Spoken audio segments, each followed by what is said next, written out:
Hello and welcome to Hammer Time, a Hammer horror podcast, part of the Evolution of Horror Network. I'm Becky Darke, a film critic and new Hammer devotee, and I'm joined by my co-host, human encyclopedia of film and TV and Hammer superfan, Kevin Lyons. Hi, Kev. Hi, Becky. You know what? After all this time, I've just realised that human encyclopedia of film and television is actually a synonym for nerd.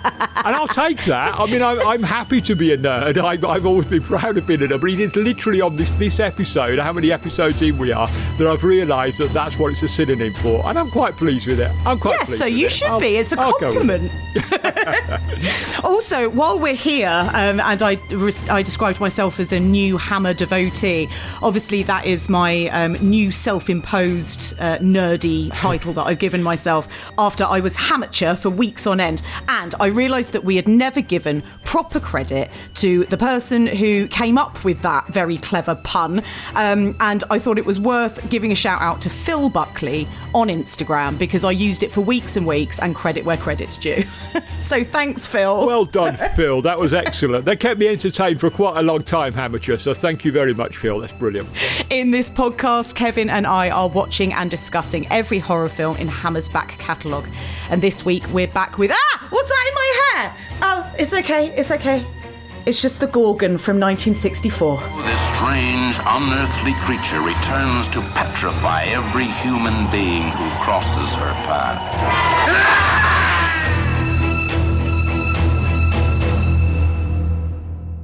Our Hammer Time discussions are all spoilerific, and we go into plot details and chat about the endings of the films.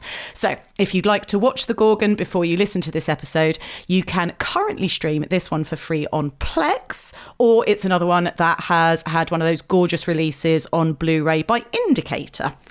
Kev, I've been looking forward to this one. I know you have. You mentioned this to me right at the start, before we'd even started recording the first episode. You'd mentioned this was one of the films you were most looking forward to. Yeah. I think it's one that we've talked about a few times. If you see like little kind of montages of Hammer clips, or you might watch a video essay, or you might just see a little collage of posters and images. I feel like the Gorgon from the Gorgon, the titular Gorgon, is one of those monsters that I was kind of aware of as being like a Hammer icon before I even necessarily knew much about them, kind of beyond the classic sort of Frankenstein and Dracula movies.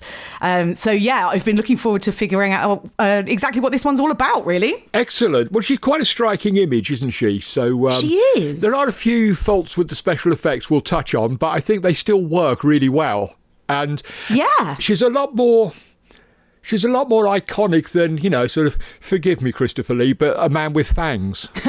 Yeah. Or, sort of a bloke with a flat head and a bolt in his neck or something. There's something really, really eerie about her appearance. And of course, I mean, that goes back, and we'll come on to talk about this. I know we were chatting off mic about how the classicists are hopefully going to get something out of this episode. Because, Medusa and the Gorgons, I'm not going to say Medea and the Gorgons, because you're going to talk about, Kev, how she maybe wasn't actually a Gorgon. No, she wasn't. They go right back to ancient mythology. So way before, Mary Shelley and Bram Stoker were writing their books. Well, be warned, you're going to learn something in this episode. It's not just us rambling on about horror films this week. You've got to learn something. So. I've read an actual book. Oh my God, Becky! Don't let that's getting carried away for this, isn't it? Well, part of a book. I sort of glanced at one. So, and then I guess beyond the kind of. The sort of iconic monster of, the posters and stuff, as I've already said. Now we've actually started recording a bunch of these, and we're well into our Hammer horror journey. Then I figure out, it's Peter Cushing and Christopher Lee and Barbara Shelley's in it, and Terence Fisher's directing. I'm like, yep.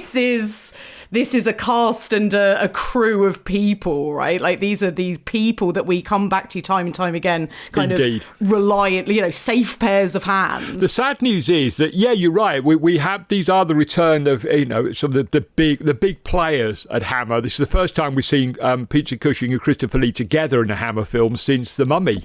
Yeah. In 1959, which is an eternity ago in terms of this podcast. It's the first sighting of Terence Fisher at Bray Studios since The Phantom of the Opera in 1962. So they've not been here, very much together as a team. And sadly, this is the last time we'll talk about them as a team on Hammer Time. Oh, wow. Cushing and Lee will continue, obviously, to make films together, both for Hammer and for Amicus and for various others.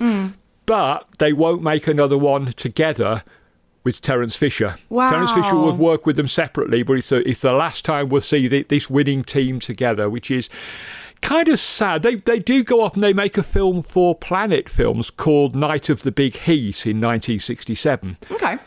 But they won't do it again for Hammer. So it's kind of the end of an era in some ways, this film. But yeah. It's sad, but it's kind of bittersweet because spoilers for what we think of this one, but I think we're both fans. So at least the three of them, that sort of classic trio, go out on a bit of a high. Oh, don't they just? Yes, absolutely. So, Kev, give us a bit of context about how the Gorgon came about, please. Well, its origins are slightly murky. We know that there was a pitch, a story treatment sent to Hammer from a Canadian writer and Hammer fan, John Llewellyn Devine. He's credited as J. Llewellyn Devine with the story idea. He pitched this story treatment to Hammer about using a Gorgon in, not quite modern times, but certainly out of her own time. Yeah. That script was then written up by John Gilling. And there was some input from Anthony Hines. Now, we'll talk more about this and this input a little bit later on when we talk more about Gilling. But it's difficult to know exactly how this came about. The treatment, from what I gather, is not really much like the finished film. And there was an original script without a scriptwriter credit on it, which was more like the treatment. They then went away and wrote another script, which is more like the film we know. So quite what happened there, I've not been able to get to the bottom of, I'm afraid. But it's kind of murky. But we do know that it came from this guy, John Llewellyn Devine, about who I know absolutely nothing other than he was Canadian and a Hammer fan. So, sorry, if you're still out there, Mr. Devine, I after all this time, it's unlikely. But if you are still out there, you're listening, do get in touch and let us know a little bit about yourself. I'd be fascinated. Hammer at evolutionofhorror.com. If you want to write in. But you mentioned earlier about the female monster, and this is kind of interesting, isn't it? Because this is the first proper female monster that has her own autonomy in a Hammer film. We've seen vampires, but they're the victims of men. Right. They're made by male vampires. Megara appears fully formed as this sort of monstrous woman with there's no attempt at sort of seeking revenge or anything. She's just a monster because that's who she is. Yeah. And she's the first of the proper monsters in Hammer who just happen to be female. Yeah, I love that. And it's definitely something that kind of held an extra attraction for me. Of course. I loved, Brides of Dracula was, as we discussed at the time, I thought it was superb, and it's definitely gone up there as one of my faves. And I loved, I have loved all of the female vampires that we've come across, but I think beyond vampires, we haven't seen any other female monsters, have we? Not yet. We've seen human monsters, haven't we? There's a woman in Hound of the Baskervilles, for example, who's sort of plotting against Sir Henry. But they're sort of they're human monsters. They don't count really. We're looking here at sort of supernatural monsters. Yeah. And yes, the vampires are victims of men, whereas Megara is victimising men. Yeah. So there's a bit of a difference here. Yeah. A bit of a difference, and it's an interesting one.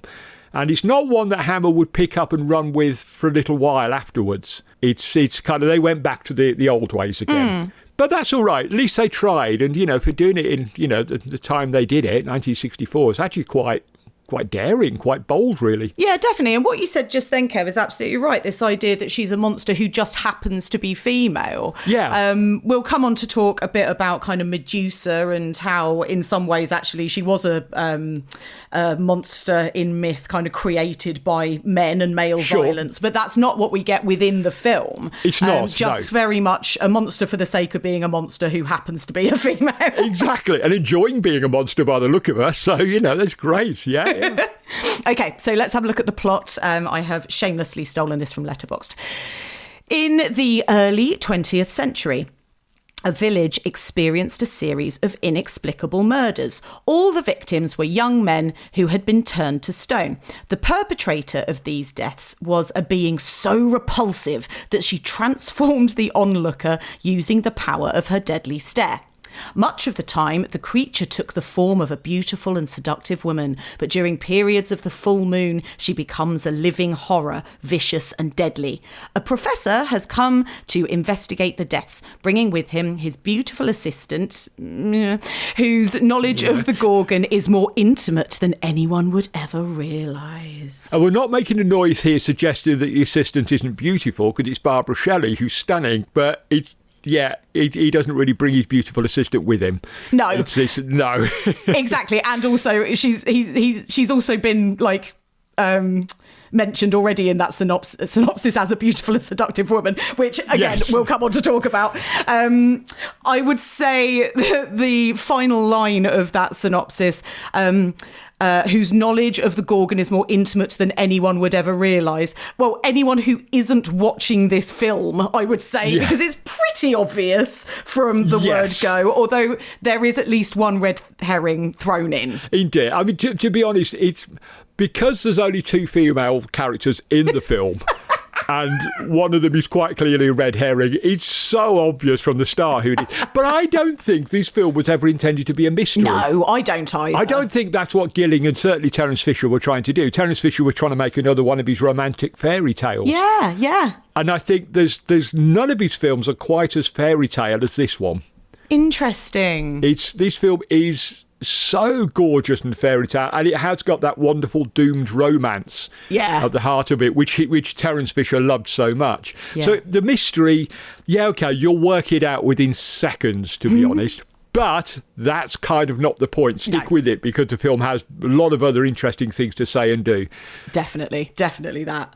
Right, Kev. So this is obviously one that you've seen before. I was looking forward to it. Is this one that you were looking forward to revisiting? Oh, God, yeah. I mean, right at the start, I think you said, what are your favourite Hammer films? And I said, come to me on a different day and I'll give you a different set of...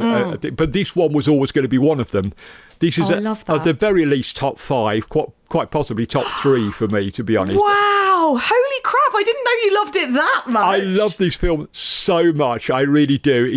I can't even remember when I first saw it. I don't think it was one of the first Hammer films I saw, so I'm not quite sure why I connected with it the way I did. But I think it's absolutely brilliant. It's one of their very best films. Yeah, I mean, I was very, very happy to...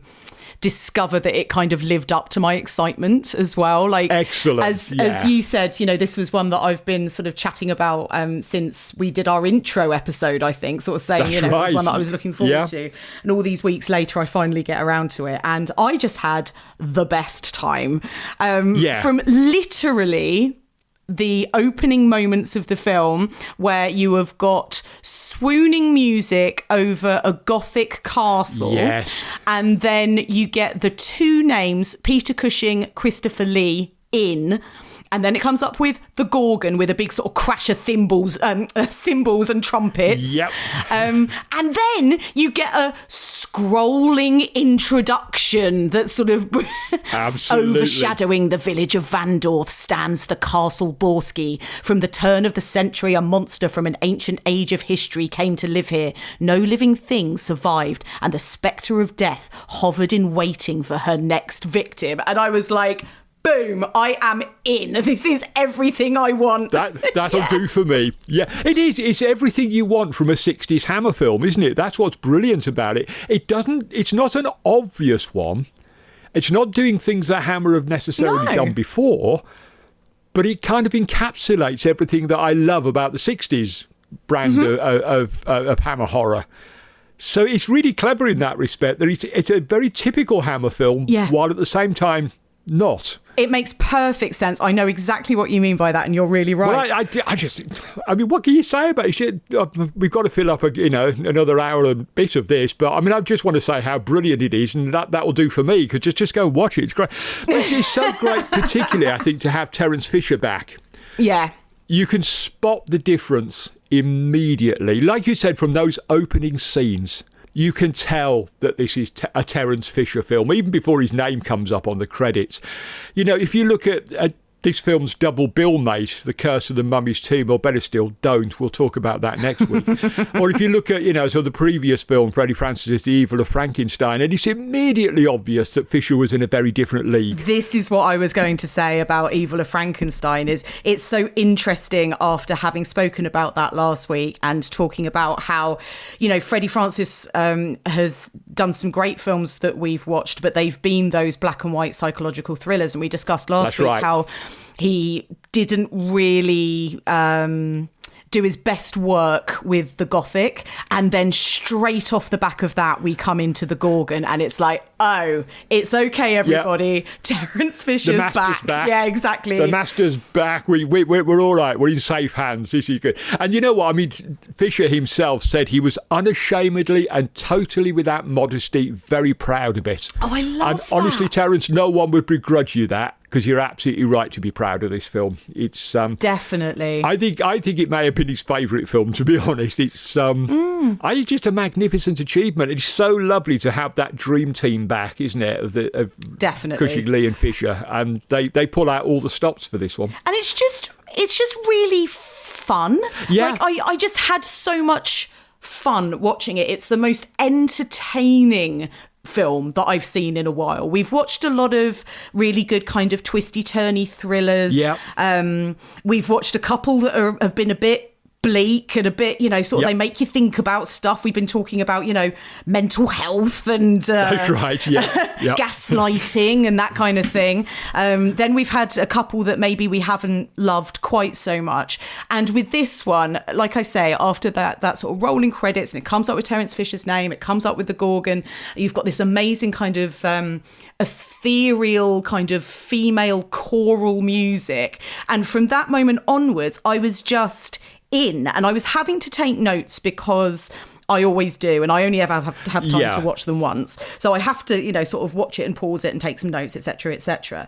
But at no point was I getting distracted by something else. I wasn't sort of checking my emails or anything. Exactly. I was just so swept along by it. As you said, there's this lovely doomed romance at the centre of it. Again, they fall in love before they even kiss, which is hilarious, but fine. We are in the world of Hammer. And, there's action, there's monsters, there's brilliant kind of makeup effects, people turning to stone. Yep. There's Christopher Lee being hilarious. He's and brilliant, isn't he? Super dry and just reading the riot act to anybody who comes across his path. Barbara Shelley is utterly charming as always. It looks really gorgeous. It's a rich film, and I just, like I say, it was just one of those films that I could easily pop on just of a Sunday afternoon and let it wash over me and just be thoroughly entertained from start to finish. Well, it's interesting you used the word fun there, and I think fun in terms of horror films is vastly underrated. I think horror films should be fun. God, yeah. I find a lot of films from sort of the 80s onwards, as they become increasingly nasty and gory and a bit too pseudo-intellectual at times, I find them more of a drag than I do any of these films or the Universal films. They may be better made, they may be their hearts may be in the right places, or somebody else's heart might be in the right place with some of them, but I find these films fun. That's the right word for it. You can watch them and they are just a good time. Yeah. They're just a good time. You don't have to be... You're not at the end of it. You're not... Even when you've got bleak endings like some of the films we've done, and he did a sad ending for this one. It is. You don't go away feeling, oh, really depressed, which I do with a lot of films these days, to be honest. I watch it, I think, oh, great, might as well end it now, mightn't we? It's like, oh, so bleak. But I like a fun horror film, and this is definitely a fun film. This is superb. I mean, look, I love a bit of New French Extremity as much as the next girl, but you're not necessarily just going to chuck it on and sort of let it wash over you on a Sunday afternoon. Whereas this, I would quite happily do so. Martyrs is not a party film. This is. You could watch this with a group of your mates and have a great time. You watch Martyrs with a group of your mates, and they're not going to be your mates for very much longer, I don't think. But there you are. Martyrs is not a party film. Get that on a T-shirt. They should put that on the poster tag, really. They should, yeah. Okay, so you mentioned John Gilling a moment ago. Oh, yes. He is behind the screenplay for The Gorgon. And we've not come across him before in our Hammer Chats, but I did have a quick look at his filmography, and he seems to do quite a lot of kind of swashbuckly stuff. And he's done some work, or goes on to do some work with Peter Cushing as well. So there's obviously sort of links there. There are, yes. And in fact, we have met him before. Oh! He did Shadow of the Cat. Did he? With Barbara Shelley. Okay. Now, we did actually say that was one of the lesser ones that we've looked at so far, which is probably why you've forgotten, to be honest. But yeah, so, he'd done... But yeah, he'll be back with an absolute banger in a couple of weeks' time. He's going to be another one of Hammer's great films. He'll be back directing that one. But he'd been, like you say, been working in the action films for Hammer. Yeah. He'd written and directed Pirates of Blood River in 1962 with Christopher Lee, Oliver Reed, and Michael Ripper, as a very young Dennis Waterman in that one. Oh my God! We're going to see Dennis again in a little while. Not in a particularly good film, unfortunately, but there you go. And he also made a really good film that I like a lot called The Scarlet Blade in 1963, again with Oliver Reed and Michael Ripper, and this time alongside Lionel Jeffries and Jack Hedley. So brilliant cast. Oh yeah. And away from Hammer, for his own company, he'd made Fury at Smuggler's Bay, cool. 1961. What a title. And that, starred Peter Cushing, a whole host of instantly familiar British faces. So he'd been working away at these things, but this one he only wrote the script for. Okay, yeah. And like I say, the inspiration came from this Canadian fella. But I think the idea of transplanting the Greek mythology into that sort of Hammer Mitteleurope sort of milieu. It's inspired. I think it's absolute genius. It's really clever. Yeah, me too. I love it. Although it has to be said, Gilling didn't actually like the film. He later said that as written, as he wrote it, it was one of my best screenplays. But he went on to say that the finished film was quite abysmal. Oh. And I was bitterly disappointed. He blamed Tony Hines, Anthony Hines, who'd actually behind the scenes rewritten a good chunk of the script. And he said that Hines had murdered what might have been a very good movie. Oh, God. I've seen it suggested that Gilling might have been a little bit miffed that Hines hadn't hired him to direct too. So maybe bear that in mind when you deal with his criticism here. But I like John Gilling. I like his films, but I'm going to have to respectfully disagree with him here. This is one of his best films. It really is terrific. So sorry, John. Well, we can't be right all the time, as is proven by the fact that I shouldn't go looking up facts about people and should just leave it to you, Kev, and ask you, because obviously even when I've seen them before, I can't remember it, even if I'm looking at their filmographies. So no more looking up filmographies for me. I'm just going to go, Kevin, tell me what this person has done. And to be fair, I am never wrong, except for those times when people have called me out for being wrong. But I'm still right, because I'm a man and I am not going to admit that I was wrong. So Yabu sucks to you.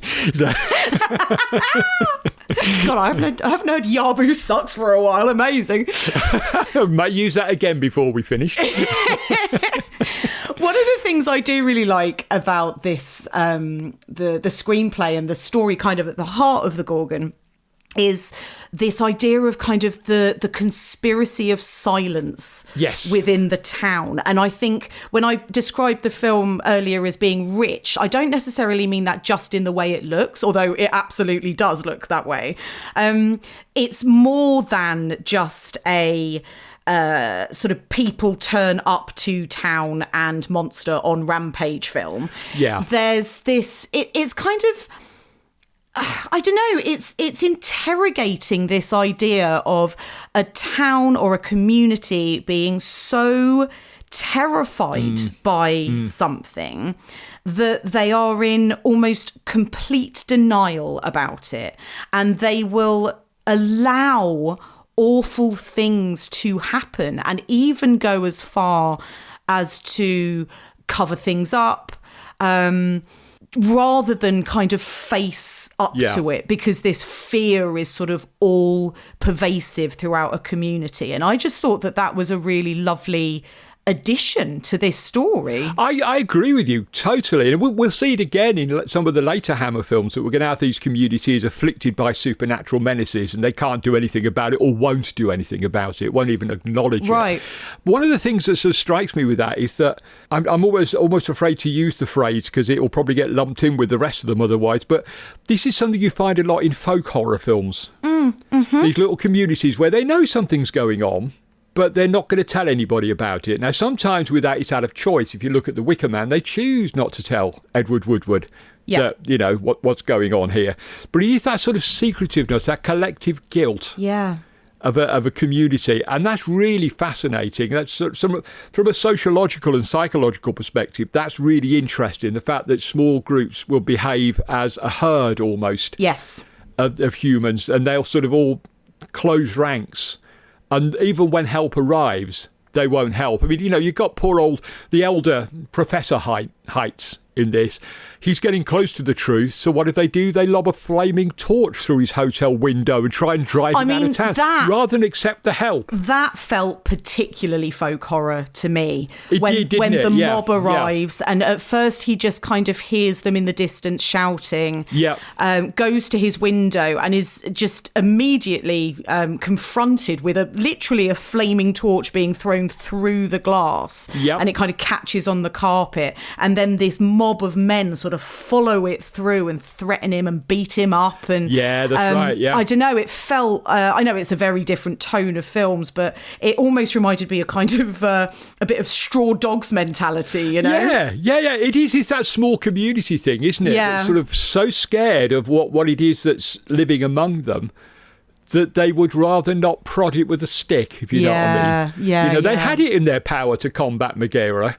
In the end, you know, so it was outsiders that did it, but they had the ability to do it all the time, but they were just so scared that they didn't even want to think about her. You know, and I love the fact that we start sort of with the story already in situ, that we don't see the first victim, we see the latest victim. Because I think it's 5 murders over 7 years, isn't it? That's right, so you got this sort of spectre haunting this town, this village, you know, and it's been there for so long, and these people have become so inured to it that they're almost incapacitated in a way, that they just physically and mentally can't do anything about this. So it's quite an interesting little subplot. Well, it is. And let's talk about the death that actually sort of brings the outsiders in, because the first people we meet are a young woman who is modelling for her artist boyfriend. And she tells him that she is expecting his baby, and he runs off saying, you know, I must I must meet my obligations. She is immediately furious. Your obligations, she says to him. Like, what, you don't want to marry me because you love me, just because you've just because there's a baby coming. And so he runs off into the woods and she runs after him. And then there's this beautiful kind of very Hammer, very gothic kind of through the woods sequence, which sort of replays a couple of times throughout the film, because there's like a sort of religious idol, isn't there? There's like a crucifix. That's right, yes. In the woods, and you pass that a number of times with sort of different victims, which is a nice sort of device to kind of place you and let you know that the threat is just looming. And also, I think it's there to say this is not like vampires, or we could use, you know, sort of the Christian iconography to fight it off. This predates Christianity, so you know, look, you've got your crucifix, you've got your cross up there. It's not doing you any good, is it? She's still here. Love that. Good call. Now, we see the girl be terrified. Yeah. Classic sort of close up in her face. She's obviously scared. I think she screams. And then she gets these sort of little marks on her forehead. And then I think it cuts and we find out that, the boyfriend's gone missing. She's turned up dead. They've got the body. And, they're about to sort of do an autopsy and all of this kind of thing. But when we come back to find the guy later, the artist boyfriend, he hasn't been killed by the monster. He is hanging from a tree. And I didn't understand why that was, Kev. I've got to admit, that scene is mystifying. Because when he runs away, he's not running away because he's terrified of his obligations, as he says. No. It's because he wants to do the right thing. But then he appears to commit suicide. It's really odd, and it doesn't get explained. Whether he does that after he learns that the mother of his unborn child has been petrified. Okay. Maybe he does that out of grief. Yeah, I wondered that. And then it's just unfortunate because obviously then it kind of tars him with the brush because they all assume that he has killed her. He did it, yeah. And then, killed himself afterwards through kind of guilt or whatever. But that doesn't explain why his face is all ripped up and cut. No, it's weird, isn't it? It's very odd. I can justify it to myself that he's learned that she's dead. Maybe he was the one that found the body or something, and in a moment of grief he killed himself. I get that, and he then does set in Clawed chain. his face through madness. Very possibly, this is none of this is actually in the film. No, exactly. And I don't mind that because I don't need everything handed to me on a plate. I'm quite happy to think it through and come up with my own ideas. It would have been nice if they'd hinted at it at the very least. Yeah, or just a throwaway line or something. When they're sort of wrapping everything up at the end. It just feels, as it stands, it feels like a bit of a sort of plot mechanic, doesn't it? That it's kind of we need to have someone who's going to be under suspicion for this crime. That's it. If they'd found him, as we find with her, if they find him turned to stone as well, then it's going to be much more sort of undeniable. They kind of need the scapegoat figure, don't they? That's right. Yeah, exactly. Yeah. So I can live with it. It is a weird moment. It is an odd moment that doesn't stand up to too much scrutiny, but I can go with it. I can go with it. So, but that opening scene is extraordinary, and you've helped me out here because, we normally do at the end, we do one of your favourite bits from the film. Mine is about 17 bullet points long because there's just so much good stuff in it. So we've got to edit some stuff out or move it around. And one of the things was the opening scene, which I think is extraordinary. It's really atmospheric. And another thing that I was going to give a shout out to in this final, summing up part was James Bernard's score, which during that sequence in particular is outstanding. Yeah. It's so eerie. She's not only a Gorgon, though she isn't, she's also sort of a siren. But isn't, because they keep hearing this siren song. That's right. And this sort of high-pitched female vocal that sort of drifts in and out on the breeze almost. Beautifully done. I mean, very, very creepy. That's one of Terence Fisher's finest moments, I think, is that opening scene. Really quite something. Yeah, it's so good. And as you say, sort of matched with that score, it is just... Yeah. I mean, it is the stuff of nightmares, literally. It's that kind of ethereal... It's just got everything. Spooky woods, sort of, things lurking in the shadows, a sort of hypnotic, dreamlike quality. Yep. I mean, it's great stuff. It's the fairy tale. It's Terence Fisher's fairy tale, and that's what we're getting. And if you're not on edge by the end of that opening sequence... There's something a bit wrong with you, to be honest. You should. You're dead already. You're dead inside if you're not. You've already been petrified. You've already been turned to stone. At least your heart has. It's kind of, it sets you up, doesn't it? It sort of says, right, this is creepy. What else are we going to do to you? If we're going to be this creepy in the opening scene, what else are we going to do for the next 90 minutes or so? And beautifully done by Fisher and by James Bernard. I mean, definitely. But if I was wearing a hat, I'd take it off to them. So this, as we say, this is the death that kind of brings the outsiders in because the artist boyfriend he was sort of visiting, and he is the son of a professor and the brother of our kind of, who goes on to be our main protagonist. That's right, yes. Paul Heights, played by Richard Pascoe.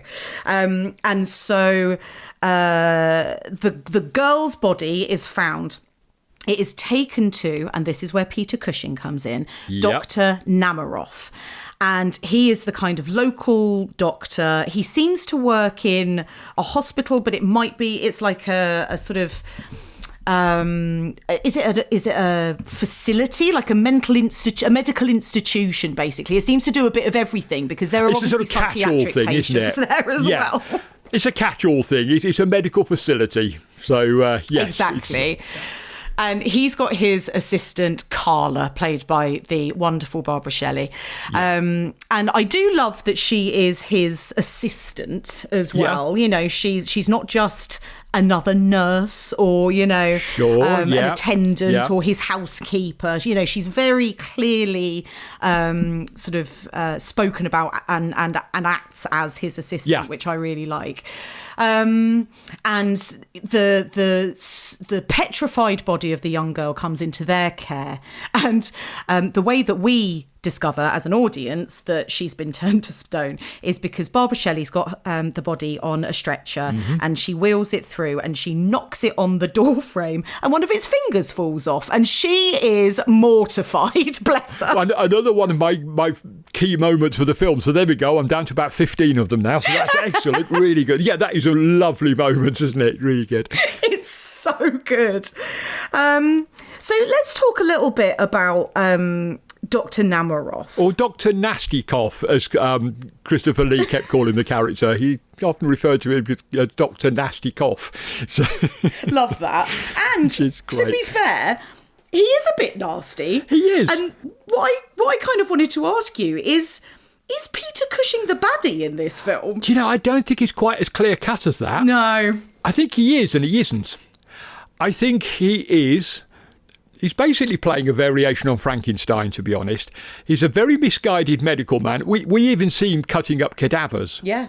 Again, poor old Peter. I mean, he probably spent his entire bloody career at this point with a scalpel in his hand, didn't he? But he's cast from that same mould as the sort of the misguided man of science. And he's a villain in the sense that he's got this very odd relationship with Carla. Yeah, I think this is where the obsession comes from for Namarov rather than Frankenstein, isn't it? The obsession actually doesn't seem to be with science and his work. It is very much with this woman. It's a romantic obsession. In fact, there are two obsessions really with her, because Paul as well is completely obsessed with her. And it actually leads to the downfall of both of them, these obsessions. That's right. Paul is a kind of more benign obsession. He's just so madly in love with her that he can't or won't see the truth.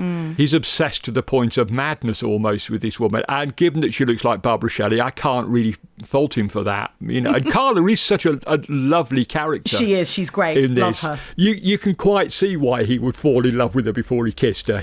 She's that kind of character.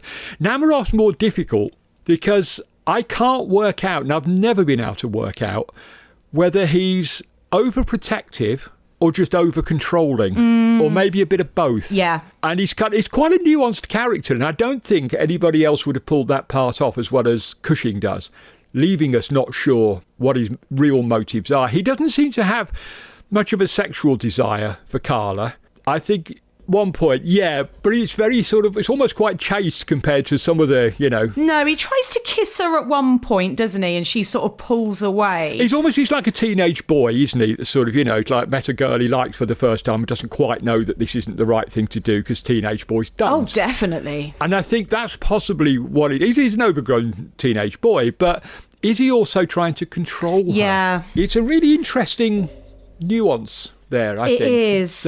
You could see it go either way or both ways. I tend to see it's a bit of both, I think. I mean, she certainly feels that he is, to a certain extent, controlling her. She says at one point that finally she's able to leave because she no longer feels sort of tied to Dr. Namarov. And there's also this odd moment right at the end where Paul and Namarov are trying to find Carla, because I think, they both now by this point know what's happening, and they're trying to sort of save her, save themselves, etc., etc.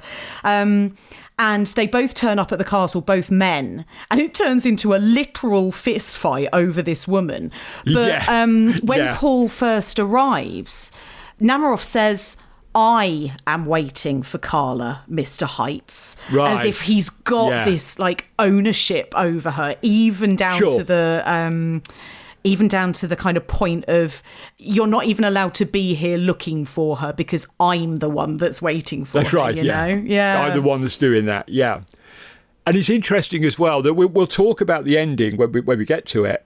And I know you sort of have something to say about that, but we'll come back to the final words in the film, which I think are also applicable to the relationship between Carla and Namarov. Interesting. But he's a fascinating character, because it's kind of, you can see that he's trying to protect her, but he's doing it in all the wrong ways. I think that's it. And maybe potentially for the wrong reasons. I don't know. You're right.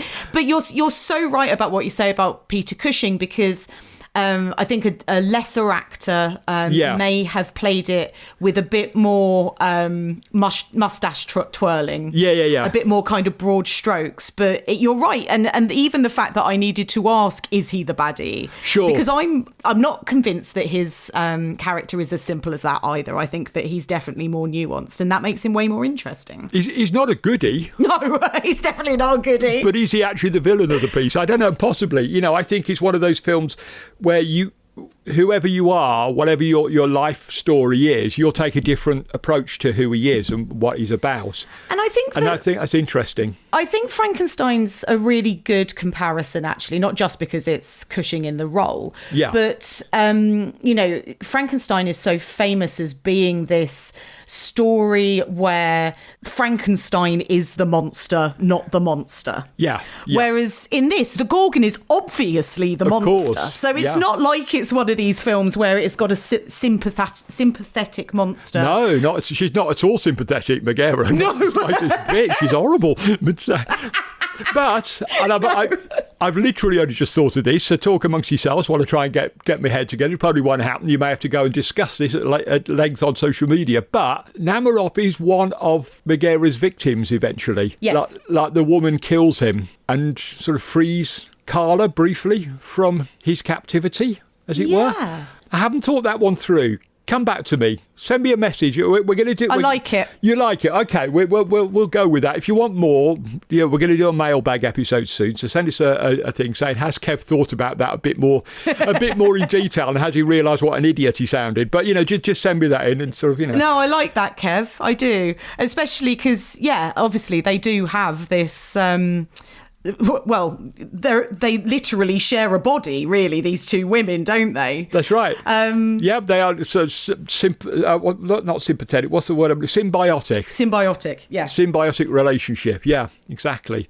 That was me earlier saying, it's a fun film. I don't necessarily like all those films that get heavy and all the rest of it. And here we are getting bloody heavy. I don't know. I'm going to come on to talk about rape in a minute. So, hold on to yourself. Oh, my good God. Oh, dear me.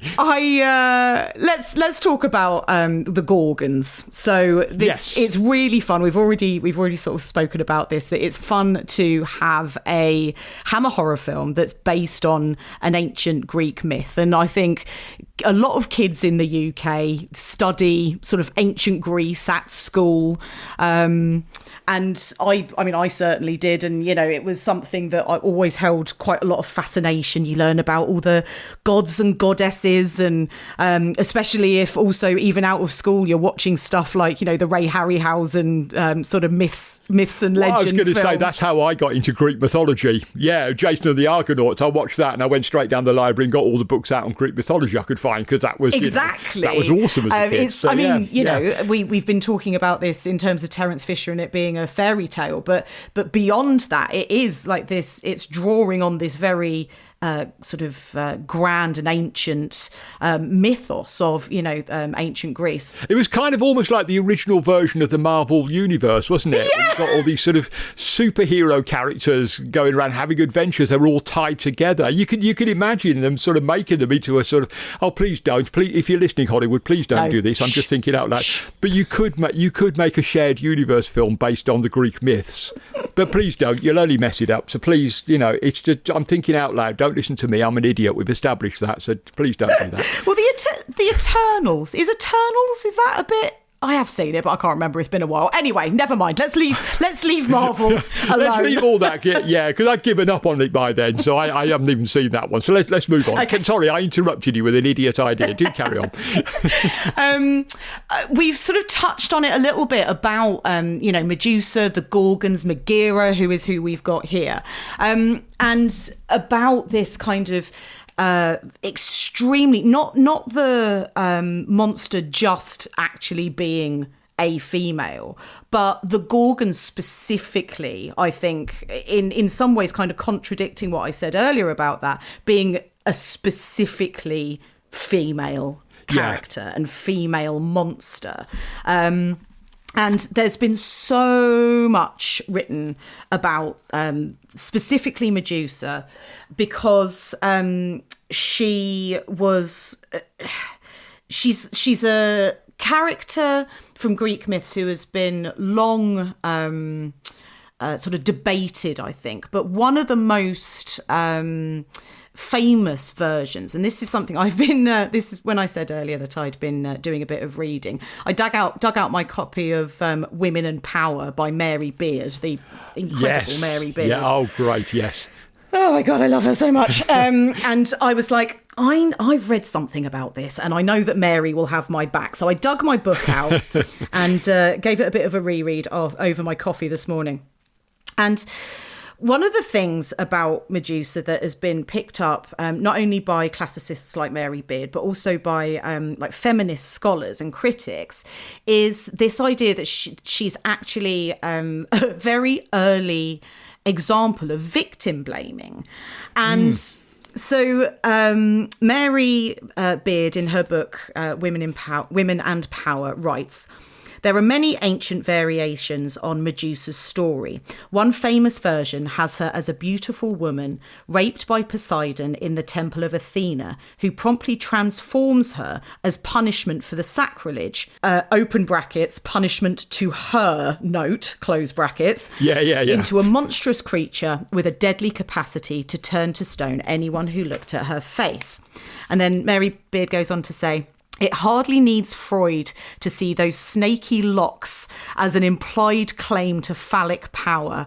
This is the classic myth in which the dominance of the male is violently reasserted against the illegitimate power of the woman, and Western literature, culture and art have repeatedly returned to it on those terms." And I just thought it was worth talking about the Gorgons and how, even though it isn't Medusa in this film, the monster is named Megaera, she comes to a very similar end to Medusa does in the myth, in that she's beheaded. Yeah. We get very similar kind of visual ideas where Paul is able to interact with her in a different way because he's looking at her reflection in, say, a pool or in a window, which is very much like Perseus looking at Medusa in his shield when he was able to defeat her. And this idea of kind of male power creating a monster and then having to use violence and literally decapitate it to kind of vanquish it and reclaim their own kind of supremacy, like, over this female power. And especially in an instance where there's a feminist theorist called Helene Cizou, and she says you only have to look at the Medusa straight on to see her. She's not deadly, she's beautiful, and she's laughing. And I think that that's really interesting because it's almost bringing the Medusa thing bang up to date, in that is what she's symbolising, this idea that a woman is...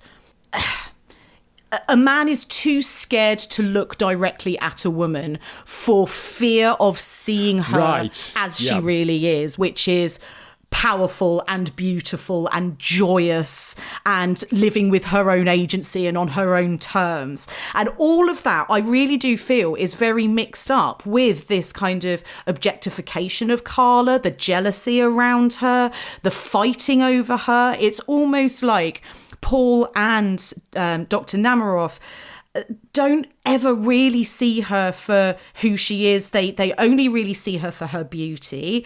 At one point, Christopher Lee's character, Professor Meister, says to Paul, "Oh, tell me about this woman that you love." And all Paul can say is, "Oh, she's very beautiful." It's like, dude, come off it. Like, you know, have a bit more imagination. You say you're in love with this woman.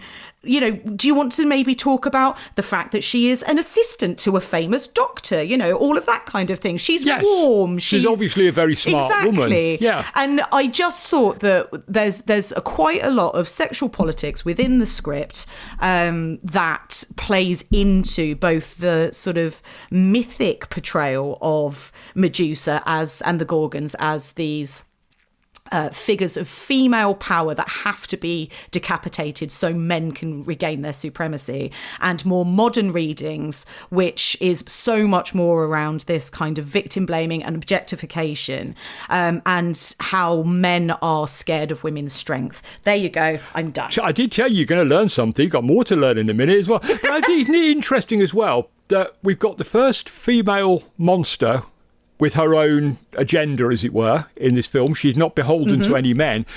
It takes 3 of them to finally see her off. Yeah. And the men in the town can't even do it. But, you know, sort of Namarov is killed off fairly early in the conflict, in the final conflict with her. But it takes Paul being mesmerised by her so that Meister can sneak up behind her and lop her head off. And so they literally can't face her face to face because of her, you know, uncanny power. But she has to be seen off by a group of men.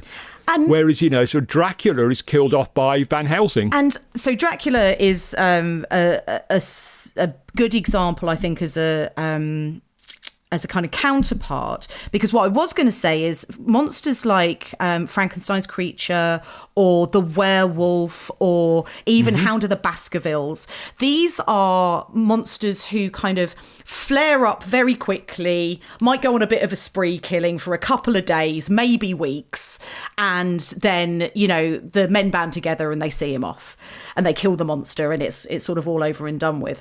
Dracula obviously has got a much more a bit more longevity about him. But what you do notice about Medea is, Megaera, what you do notice about Megaera is that she has been terrorizing this community for over 7 years.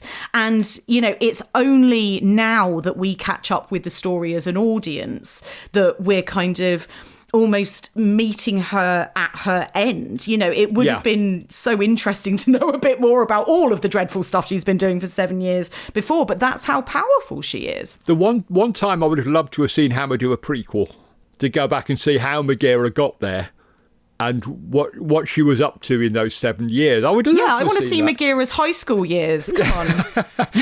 Megaera, the High School Musical. That would have been terrific, wouldn't it?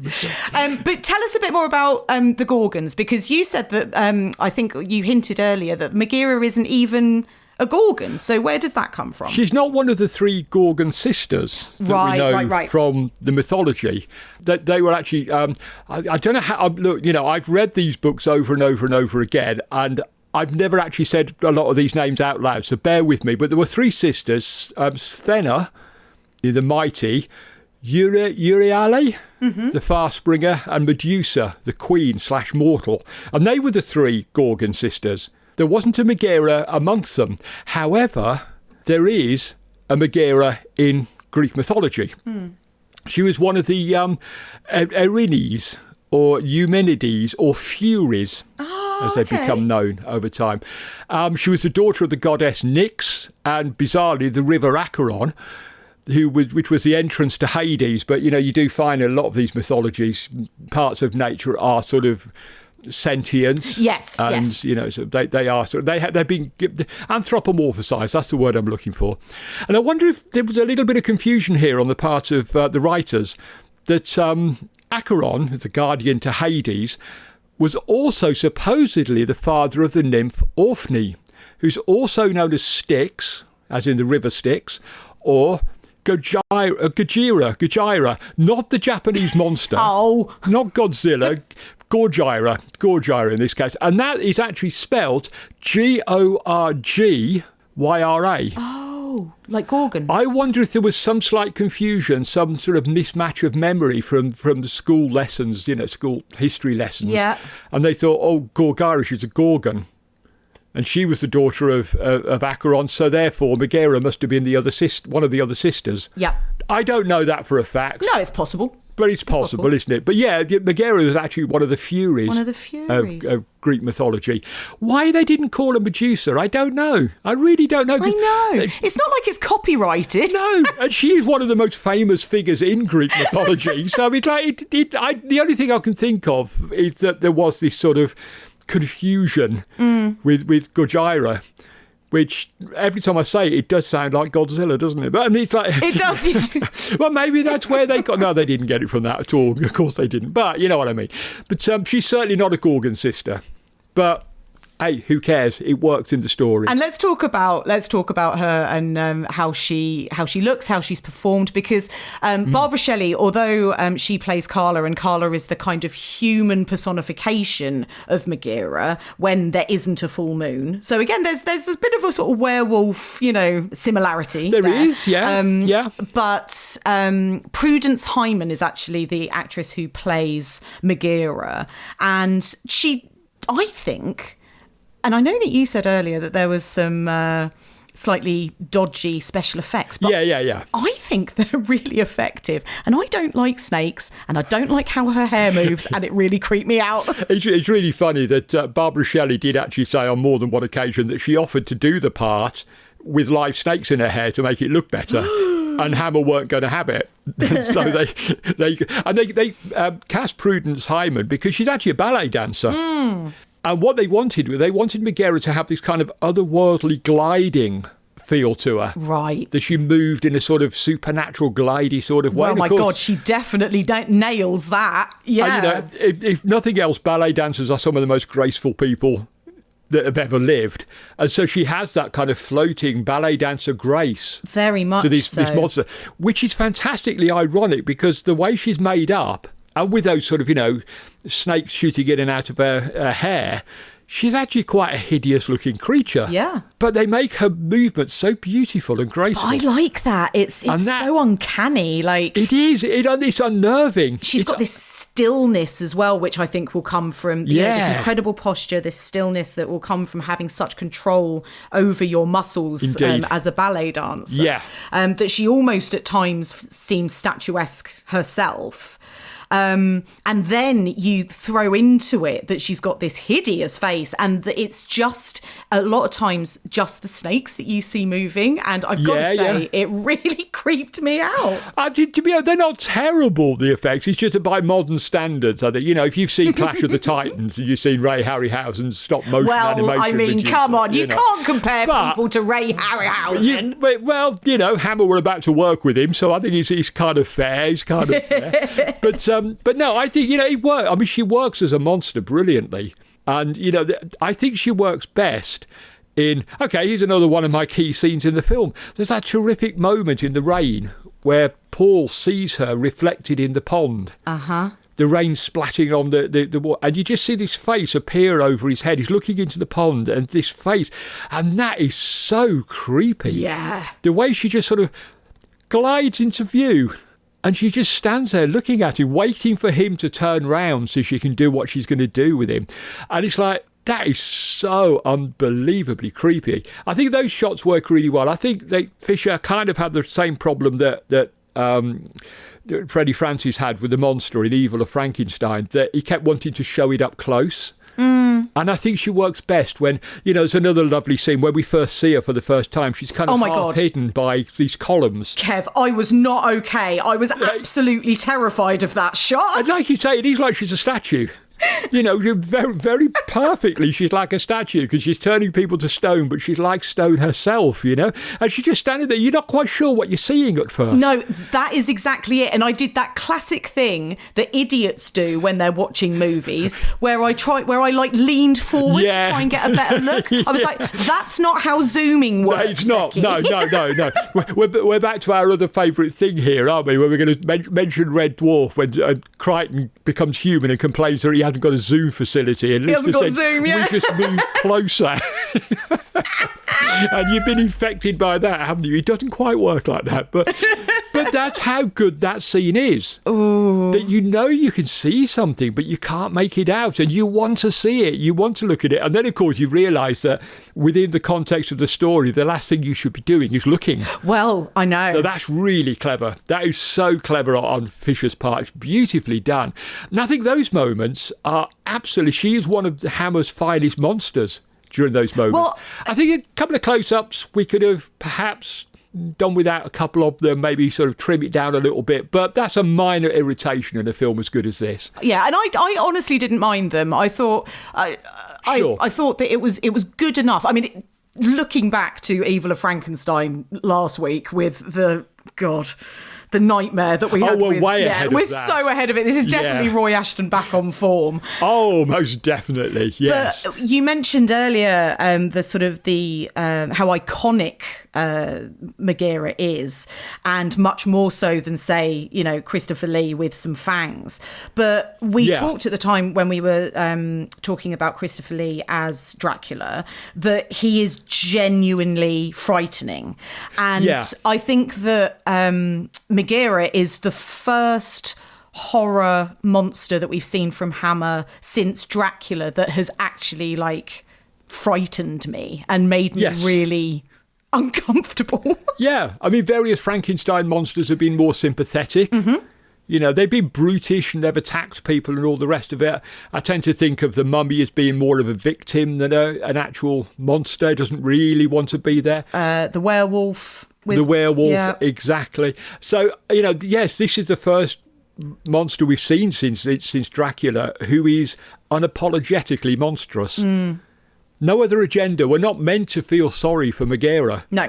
At all. We're meant to flee in terror from her. We're meant to feel sorry for her sort of human alter ego, Carla. Oh, yeah. But not for Megara. Megara is a monster, and she has no other function in the world other than to literally petrify people. Petrify people, so, yeah. Yeah. So, yeah, you're absolutely right. She's the first sort of... Well, she's one of Hammer's the pantheon of monsters that Hammer create over the course of this series that we're doing. We've still got some really good ones to come. She's one of the best. She's the queen of the Hammer pantheon of monsters, without a doubt. We mentioned Christopher Lee just there, and we don't get a lot of him until later on in this film, but Kev, boy, does he make up for it. Oh, doesn't he just? Doesn't he? When we first meet him, he's as rude as you would expect a Christopher Lee character to be. He's like, you know, he made his fantastic career of being really rude to people. When in real life, he was actually very charming. But, you know, that was his skill as an actor. And when we first meet him, again, I can tick another one off the great moments list. I was somewhat reminded of a later film, strangely enough, so I couldn't have been reminded of, but you know what I mean. What was William Friedkin watching this? Because when we first see him, it's very like the introduction to Merrin in The Exorcist, where the door opens and he's in silhouette. And he's the monster hunter. He's the one that's come to save the day. He's the one that's come to drive out the evil in this town. And he's introduced in a very, very, very similar way. I think. So he gets a brilliant first scene. And then just goes on to steal the show, to be honest. He's a lot of people have said they don't like his makeup in this, that he's got sort of age. I mean, it's makeup. it's not great, but it's all right. It's not super convincing, but I do like the fact that in some shots he almost looks like he's already been turned to stone. Yes. He's very grey and sort of ashen features. Now, I think that's actually quite a funny little in-joke. I'm sure that was done deliberately, you know, that this guy's already halfway there. And I have to say, superb moustache in a film full of superb moustaches. This is the most sort of, there's more face fungus in this film than in any other Hammer film, I think. And, Peter Cushing's got a wonderful tash as well. Everybody's got this amazing face furniture. It's fantastic. and Christopher Lee just looks so good with that moustache. He looks fantastic in this film. I don't care about the slightly dodgy, doesn't quite work with the aging thing. That's fine. It honestly that's didn't fine. bother It's Christopher me. Lee.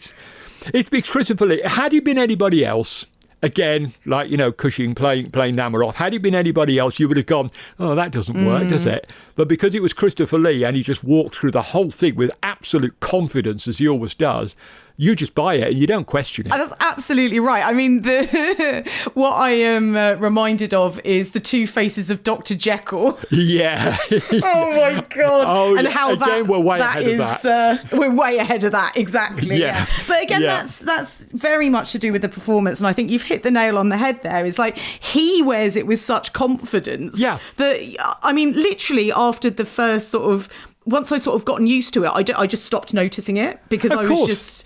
it's just Professor Meister, because it's just Christopher Lee, being brilliant. And fair play to Prudence Hyman. She overcomes the fact that the mechanical snakes are ambitious but don't really look like real snakes. She overcomes that just by force of personality. Yeah. Just by her presence. She's got this incredible presence. Yeah. Just like Leah's got this incredible presence. So, yeah, they overcome a huge amount of the problems here. And that's what makes Hammer so great, is that they knew they had people. They didn't have to worry too much about getting the makeup effects perfect. They knew the actors would fill in the gaps, and they do brilliantly. Yeah, that's absolutely right. And also, I know that I've been a bit thirsty for Christopher Lee in the past, but he's very stern in this one. Oh, yeah. And there were Yeah. a couple of moments where I was like, tell you what, Professor Meister, you could tell me off and I wouldn't mind. I'd be into it. I'll leave you to it for a little while. You talk to the ladies and gentlemen about your bizarre sexual feelings for stern, Professor Meister, and I'll go and put the kettle on, so I'll let you get on with it. We'll get some Just for Men on that, and, it'll be fine. It'll be fine. But to be fair, it is because although they put him under all this makeup that, like I say, makes him look a little bit like a statue at times, he's still Christopher Lee. He's still got those eyes peering out from under it all. He's still got that voice. He's still got that incredible physical presence when he walks into a room and towers over everybody else around him. Yeah, exactly. That's what this is all about. It's his pure physical presence. And he's, and you've got his personality in this character as well. Just towers over everybody as well. Like, he's so no nonsense. He turns up in the third act to kind of like take everything in hand, essentially. He sort of turns up to basically figure out what is going on with Paul and get to the bottom of it all, and starts delivering lines like, I mean, I was laughing out loud. He is so good. Patrick Troughton plays the inspector. Talking of incredible facial hair, Patrick Troughton as Inspector Canoff has an amazing mustache as well. And at one point, the inspector, who is, in on this kind of conspiracy of secrecy within the town, and he is trying to put Christopher Lee Meister off, and he says, there is no precedent, and he just cuts him off and he goes, don't use long words, Inspector, they don't suit you. And again, in the hands or the vocal cords of any other actor, that would have probably flopped and died a death. It's because it's Christopher Lee, and he delivers it so beautifully with that stentorian voice of his. It's kind of an unexpected moment of levity from a character that's basically a grumpy Van Helsing. Yeah, he is a grumpy Van Helsing. That's so right. He's a grumpy Van Helsing, and he does it brilliantly. I mean, I'm going to make a little macro on my keyboard, which is me just saying, oh, it's Christopher Lee. He's bloody brilliant. And just play that back, because it saves me a bit of effort on my aging vocal cords of my own. So, exactly. So, but he is so good in this. Cushing is so good. They're all good in it. I mean, let's talk about Barbara Shelley, about how good Barbara Shelley is, for God's sake. She is stunning. Remarkable. Amazing. She'd been in Shadow of the Cat. She's going to be outstanding in Dracula, Prince of Darkness. Have you seen Dracula, Prince of Darkness? I don't think so. It's a film I do have some issues with, which will get me into trouble again because fans do love it. But, yeah, well, I'll cross that bridge. I'm a brave little soldier. I can just say it again. One of the things I do not dislike about the film is Barbara Shelley, who gives an incredible feral performance at one point. You are in for a treat when you see that. Amazing. And she's going to turn up again in Quatermass and the Pit, which is one of my favourite films of all time. Which I have seen, and she's outstanding at that. But here she's wonderful, isn't she? She's so good. I really do think she's been one of Britain's most underappreciated actresses. You don't seem to see, sort of fan clubs for Barbara Shelley. You don't see... I wonder if it's because, particularly in sort of our Hammer appearances, that she didn't really go down the Hammer glamour route. Right. She didn't play sort of, Dracula, Prince of Darkness, she comes close, but for the most part, she's not doing the low-cut décolletage thing. No. She's playing grown-ups. She is. Her hair is always perfectly coiffed. Yep. She's quite, she's either professional or she's quite buttoned up. Yes. Always with so much charm and romance about her as a character. But one of those faces... This is a cliche. One of those faces the camera loves. Big time. She just walks on screen and your heart skips a beat when you see her. She just looks amazing in everything. So we need to appreciate her more. Yeah, I completely agree. Well, maybe we should start the Barbara Shelley fan club. We should. I met her once and she was absolutely lovely. Do you know what? That doesn't surprise me in the slightest. Sometimes you can just tell, even if you've only seen somebody performing, parts in films. There's no way that from the small amount of her filmography that I have experienced so far, sure that you'd that I could imagine her being anything other than lovely.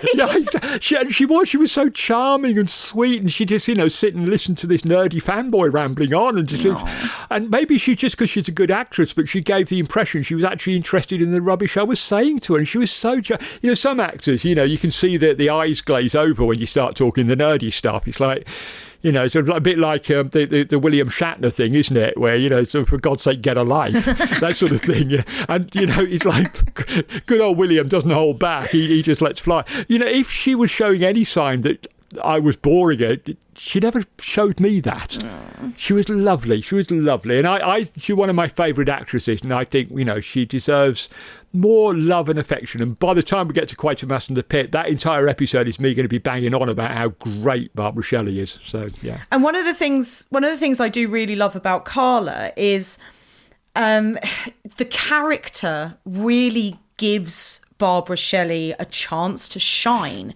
Yes. Because it's not just a case that Carla is the female incarnation and then Megara is the kind of monstrous incarnation. Because Carla then has these different moments, kind of as any woman or person with a womb will know listening to this, that as the moon changes throughout the month, your personality may change, actually. And you don't have to be a woman to know that. You just have to be a bloke who's ever lived with a woman at the time of that time. But we know, honestly, we are aware of it. Why do you think we go down the pub quite a lot at certain times of the month? I don't mean this. It's so nice to... I know that it doesn't actually revolve around her menstrual cycle, fine, but sure. What I'm trying to say is that as the moon sort of waxes and wanes throughout this film, Carla, she becomes either more kind of spirited and mysterious, and all of a sudden she'll be sort of dramatically sitting atop a throne, but she doesn't really necessarily know why she's there. Or she'll be a bit more meek, or she'll then be really standing up to Dr. Namarov, or she'll be romantically falling into the arms of Paul. And all of it is very convincing. It feels like it is all different states of one woman, if that makes sense. And I think that Barbara Shelley plays it beautifully as she sort of goes through this very confusing period, really. Sorry, I don't actually mean menstrual period, like period of time. I'm with you, don't worry. Where she's we find out she's initially arrived in town and she's been an amnesiac. That's right, yeah. She's been sort of taken under Namarov's wing for good or worse. She has these continuing periods of kind of confusion. And I just think it's all beautifully done, is what I'm trying to say. And I agree with what you say, that the film doesn't revolve around that. But I think, we can sometimes think, the 1960s, sort of men didn't understand these things. And as we'll see in future instalments, I don't think they always did. But I think Fisher and Gilling and Hines were actually quite smart. And I think they understood that. I think it's in there in the script. It's just not foregrounded. It's not, I don't think 1964, the British public would have wanted to see a film about women's menstrual cycles. We didn't talk much about sex in 1964. I was born 2 years earlier, and I'm still amazed I was conceived at all, frankly. We just didn't talk about it. We were British, and we didn't talk about it. So they were never going to foreground it. They were never going to put it front and centre. But I think it's there. Well, Kev, I mean, it's only very, very recently that adverts on TV for women's sanitary products have stopped using blue liquid to demonstrate them and have actually started using red liquid, because apparently the idea of blood was far too terrifying for anybody watching the adverts between Coronation Street to, deal with. You go down the video shop and get films, about people being cut to shreds with chainsaws and stuff. But hey, something that happens to every woman in the world at least once every month. Oh, can't show what they're going. We all know. We know. Even the men know what's going on. To be fair, we bugger off and we can't cope with it, but we know what's going on. Yeah, either you guys bugger off or you send us lot off to a cave to deal with it on our own. We do whatever we have to do, basically, But it's no, I think Hines and Gilling and Fisher, they would have been aware of this. That we have got a woman here who is undergoing a change once a month. I think that's so obvious. I think they were very intelligent men. They would have known that. Good. All but right. they would have not foregrounded it, because the censors would have had something to say about it for a start. Yeah. And, audiences might have been a bit put off by it back then. But I think it's there. You don't have to scratch the surface too hard to see it. Oh, I love that. Oh, well, there you go. My sort of... thinking I'd sort of gone down a wrong tangent or a bit of a random tangent. Actually, turns out I was onto something all along. You were onto something all along. I mean, you usually are, Becky, but yeah, you were onto something definitely here. So yeah. Well, there you go. The Gorgon, a precursor for ginger snaps. Love it. May well be. Who knows? There you go. We start that ridiculous rumour here. So yeah, let's do it. Cool. So let's talk about some other members of the cast. I thought that Richard Pascoe as Paul Heights, the love interest, was really, really good. I agree. Oh, good. I agree. I like him. I think he's really underrated as an actor.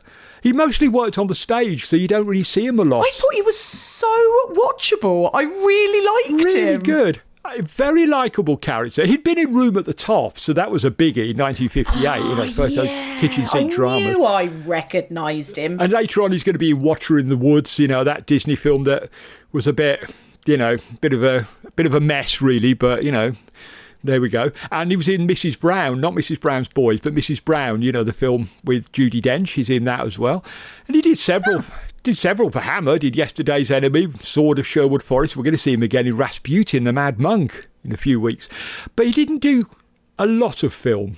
And maybe that's why people don't remember him so much. Sure, yeah, that makes sense. But like you, I really like him here. I think he's really good. And they make a nice couple. Me too. They do make a nice couple. Which is what makes that ending all the more tragic. And we're coming to that. We will talk about that. We keep putting it off because we don't want to talk about the sad ending. But it wouldn't work if we didn't care about Carla and Paul.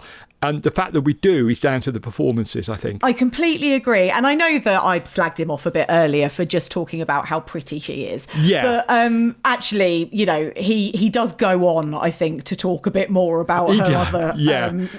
And in fairness to assets. And in fairness to Paul, we are in Hammer world where men just fall in love with women at the drop of a hat at the very first sight of them. He actually doesn't know anything about her at that point. No. All he knows is that she's really pretty. He's then so... like he won't leave without her. You know, he wants to take her away, but then he's, you know, he really is like, he does fall hard and heavy, and at least then, you know, he really kind of commits to the point that, you know, he basically sacrifices himself at the end trying to save her. Indeed. And he loves her so much, it's a tragedy. It's a shame that we won't be asking our fanfic crowd to write about what happens to these guys afterwards, because they don't get out the end of the film, unfortunately. Not many people get out of this alive. I know, bloody hell, the body count in this one. It's a bloodbath, this one, isn't it? It's really extraordinary. Elsewhere, we've got Jack Watson as Ratoff, who is he's the porter at the hospital and kind of under Namarov's employ. But he kind of has this extra role that on the full moon, Namarov sends him off after Carla to basically keep an eye on her. And I guess try to stop her killing people. I mean, good luck with that, but yeah. I know. I'm not quite sure how that plan was meant to work, to be honest. Well, that's kind of what my question mark was, because I'm like, I mean, why are you just watching her kill people and then coming and reporting back like where to find the bodies? I mean, all you can do is sneak up behind her, and all then she has to do is turn her head, and you're a dead man. So I've told Namarov to sod off. I'm not going out there while she's out there doing that. No chance, no way. But yeah, look, it's Jack Watson. I mean, who cares what he's doing? It's Jack Watson. I'm such a fan of Jack Watson. He's good. He's not in it for very much, but he's one of those guys that turned up all the time in my formative years as a film fan. When I was first getting into films, he seemed to be on television all the time in some old British film or other, and he's got such a distinctive face. He's one of those people that, when you're first starting out watching these films, he's one of the first people you recognise from film to film because he's so distinctive looking. He's great in this. He's great in everything. I love it. Well, I'm sure as you were talking then, I was thinking to myself, I must have seen him in other stuff. Yeah. And he has got a distinctive face. So I'm definitely going to keep more of an eye out for him, because I thought he was brill. And we'll come on to talk about it when we do favourite moments. But he also delivers literally my favourite line in the entire film. So credit where credit's due. Quite right. And then we've got, just quick mention, Michael Goodliff plays Professor Jules Heights. More incredible facial hair, I must say. Indeed, yes. And he gets one of my favourite lines. Oh. He says, that is one of the most unscientific remarks I've ever heard. It's so good. He's so outraged by the fact that someone has said something he regards as being a bit foolish. It's so good. Yeah, there's a lot of kind of, sort of scientific slash kind of, I don't know.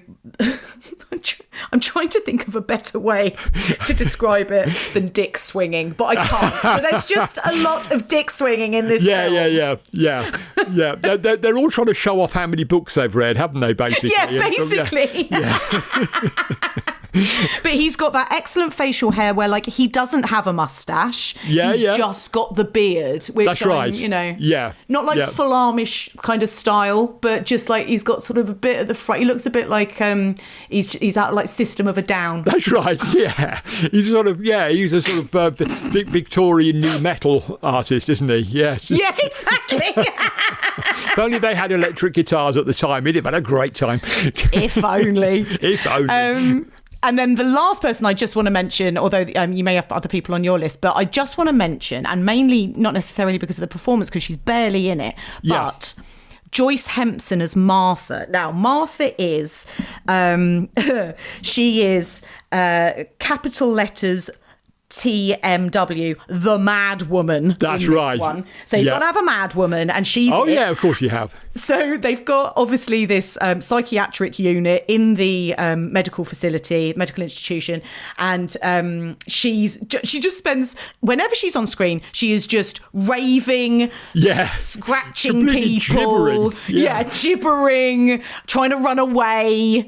She's amazing, like absolutely. She's really good. Yeah, really just good. The most stereotypical, ridiculous kind of old school portrayal of the mad woman. That's right, yeah. But they do, I think, they keep trying to convince us that she might be Megara. Of course they do, yeah. Yeah. Like I said earlier, because, basically it's Martha and Carla when it comes to female characters in this film. Yeah. And so if they'd not had Martha, we'd have known instantly that it was Carla. We know instantly that it's Carla anyway. And they do sort of kill Martha off fairly quickly. Yeah. So we would have left in no doubt. But I think it was a kind of half-baked attempt to put us off the scent. A bit like, Paul hanging himself. Not Paul. What was his name? The brother who killed himself. Bruno. Yeah, that was kind of being set up as like, aha, he's the bad guy. He's committing murders. Oh, no, yeah, he's not. exactly. He's dead. Yeah. And it's like, yeah, guys, we figured it out. We know it's Carla. We know it's Carla from the minute we find out exactly what's going on. Yeah, basically. But like I say, it's not about the mystery. We don't care. Once we figured that out, it then becomes something very different because we become very concerned about Carla and the men around her, the men who, say they love her. One of them does, one of them I'm not so sure about. But we become very concerned because we know now, or think we know, or proved right, what she is. Mm. And so it doesn't matter that the mystery is taken away. Something else takes its place. It's unbearable tension and suspense. Yeah, exactly. That's what it does, is it creates tension rather than mystery. And Indeed. I thought that worked really well. But it's fun to have Mad Martha in the mix, you know? Of course it is. It's always good to have a mad woman thrown in there for our entertainment. So, Can I just very briefly, because I haven't managed to crowbar my favourite thing into this episode yet, so I'm going to very briefly go back to Patrick Troughton. Oh, okay. And I think I'm right in saying that this was his penultimate feature film before he stepped into the TARDIS in 1966. Oh, my God. Penultimate by just 2 days. The Gorgon, and not the Gordon, as I've written on my notes here, the Gorgon... The Gorgon, that's a very different film. The Gorgon opened on the 18th of October, 1964, and Robert Hartford Davis's The Black Torment, which he was in, opened on the 20th. So this is his penultimate big screen feature film before he becomes the Doctor. Obviously, he has many more afterwards, including a little known film that you seem to like a lot. So they call The O-Men or something. I don't know. Oh, men. Never heard of it. But anyway, he obviously he has his terrific career later on. But this is the penultimate film before. He does a lot of television in the sort of gap in between. And that's, I think, where he comes to the attention of the BBC. William Hartnell's about to go, or be got rid of. And as they said, he was the obvious choice to take over. There you go. He went from this to The Black Torment to a bit of telly and then off to explore the universe. Marvellous. Incredible. I love it. It's great. There you go. That's it. I won't mention the DW thing again until next week. Next week, yeah. I'll try and lay off for a couple of weeks. People are probably getting sick of it by now. Well, we've managed to do, as always, we've managed to do Red Dwarf and Doctor Who. Indeed, yeah. So let's pull things together. Talk about how it all sort of wraps up. Yeah. Poor Carla is under the thrall of the full moon again. She transforms. Yeah. Both of these men who are completely obsessed with her are trying to sort of find her. Maybe, Paul basically wants to get her away. I think Dr. Namarov has this sort of slightly misjudged idea that... he can save her, he can cure her.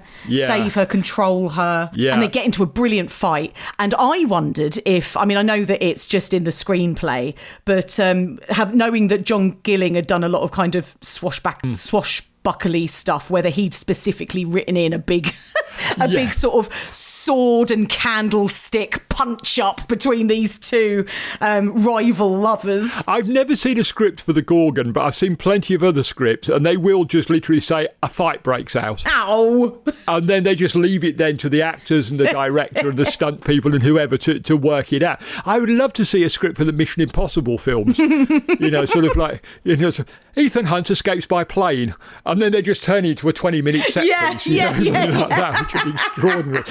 But we're not talking that level of budget here. But I suspect that there was this sort of Paul and Namarov fight to the death sort of thing. And then it was left to Gilling, not to Gilling, to Fisher, to Cushing. I mean, let's face it, Cushing had already decided on that jump across the table at the end of Dracula. Yeah, definitely. And, we've had him riding a pony and trap a couple of weeks ago while he sort of stood up against terrible, green screening or whatever. But, I mean, obviously with him in the role of Namarov, if there was in the script, they have a fight. Like he was the one that was like, can I have a sword, please? Oh, he would have been rubbing his hands when he saw that script thinking, great stuff. I get a punch up at the end. Let's get some swords in here. This is excellent. So, I suspect there was, there probably wasn't much in the script. I could be wrong, but I suspect there probably wasn't much detail. That's not something you can really do in a script, I don't think. No, I suppose. It's just me putting 2 and 2 together and coming up with 5, I think. I think Peter Cushing probably led a lot of the way with these scenes, to be honest, because he loved those action scenes, so I think he was probably... It's such a good fight, honestly. Is, yeah. Like, in a big sort of ruined Gothic castle, Peter Cushing's got a sword, Richard Pascoe sort of pulls a sort of huge, like, floor-standing candelabra thing, and is sort of, beating him about the room with that, and they're rolling around and bouncing off of the walls and tables and things. It's so good. It's amazing. But, those fight scenes tended to be in Hammer films. We tend to overlook them sometimes, I think, because we're concentrating on the scary stuff. But they did action incredibly well. Yeah. Really, really well. Away from the horror films, I really like their pirate movies and their swashbucklers and all the rest of it. They're a lot of fun.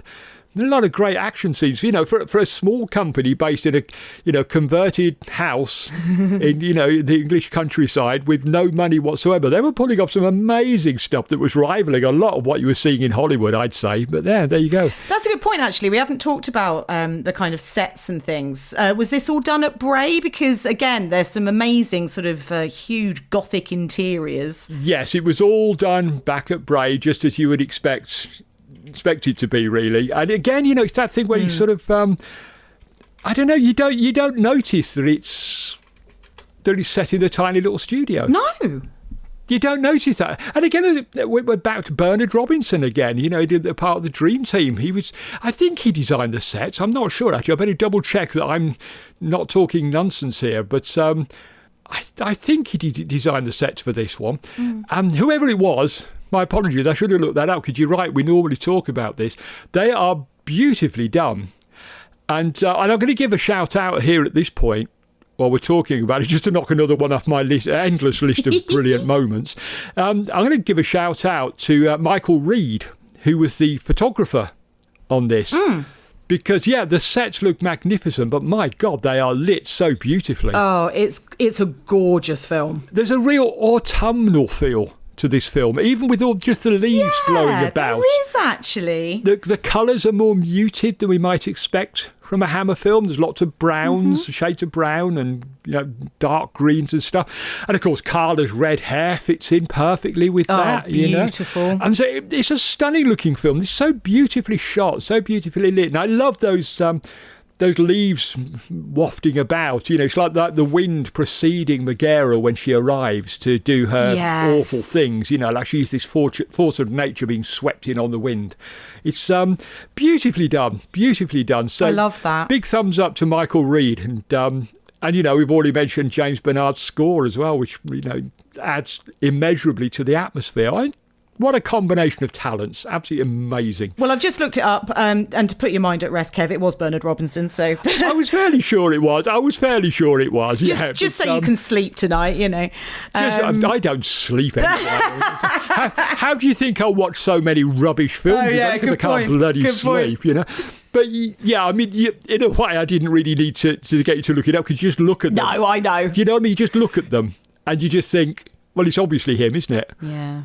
obviously it's Bernard Robinson. Of course it is. Look at it. It's gorgeous. You know, they've had other really good art directors and so on working for them, will have in future, but nothing looks like one of his sets. Yeah, it's the classic 1-2 of Bernard Robinson and Dong Ming-gay in this one again. So, oh well, there you go. You see, I mean, to be honest, they could have made my dishevelled wreck of a flat look beautiful. To be fair, you know, they were so talented. I hate people with talent, but I love those guys. So, as you said earlier, so their fight sort of comes to an end, and Professor Meister comes in. Megara starts to advance. She first sees off Namarov, and I loved your point earlier, Kev, that I know that you sort of were coming up with it as the thoughts were coming to you as they were coming out of your mouth. But yes, I really actually love that idea that she's kind of almost seen him off first to kind of save Carla a little bit, or maybe get Indeed. a little bit of her own back, you know, for him being she's like so an avenging controlling. angel at that point. Exactly. She's like that. sweeping in to sort of take her revenge on this awful man. Yeah. And then these other men, who are notionally much nicer men, are going to spell the end of her. Yeah, exactly. So poor old Paul, who's been so in love with Carla, but has now essentially, you know, lost her to Megara. Then loses himself as well. You know, he manages to kind of put it off by keeping her in sight in reflections and things like that. Yeah. But in the end, he turns. He starts to transform into stone, but Professor Meister grabs the sword, chops her head off, as we always get with the Gorgons. Yeah. I know I was being quite complimentary about the special effects makeup earlier, but I must say that the head when it comes off is it's a little bit overlit and close up, maybe. and with a very clear piece of string holding it up. But I have to say, I quite like the reversing effect. The transformation. Yeah, it's weird the way they do that, but it's really quite effective, I thought. It's really good. So when the head is then sort of on the floor, Megara's face then transforms back into Carla's face. And it almost looks like, I thought it looked a bit like wax sort of melting or something. It's like the skin's peeling away from Megara, isn't it, to reveal, you know, to poor Carla underneath. Which is actually the first time we get any actual evidence of what these guys have been saying. Yes. It's the first time we know for absolute certain that was Carla. Yeah. But no, I thought that bit was really good. And then as Paul is sort of turning to stone, and again, coming back to the makeup, I think that the Gorgonization, petrification of these men, when they've obviously just no, I'm not going to use the word just. They've obviously painted some grey paint on them, right, and put some talcum powder in their hair, but it's really bloody good, and it looks very really effective, and genuinely looks like, oh God, this poor sod, or these poor sods en masse, really. It looks painful. Yeah. It looks like it hurts, even though, like you say, it's just a bit of sort of, you know, theatrical paint, a bit of stage paint. And they've got like holes in their foreheads and things, haven't they? Like where it's cracking. They're turning to stone and they're starting to crack already. It's just, it's horrible. What an end. What a way to go. Ugh.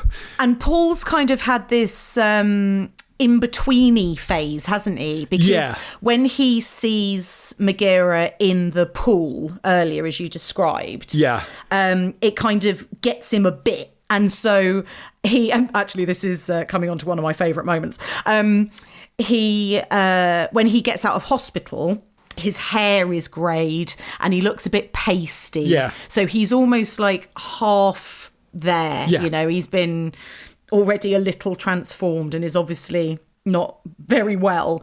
But then when he gets her full in the face and then completely transformed, there's a very obvious that he's done for, and he's literally turning to stone. And then we get this line from Meister: "She's free now, Paul. She's free." Oh. And How do you find that last line, Kev? Do you find that like a satisfying kind of way to end? I can't see any other way it could have ended. It had to end in tragedy.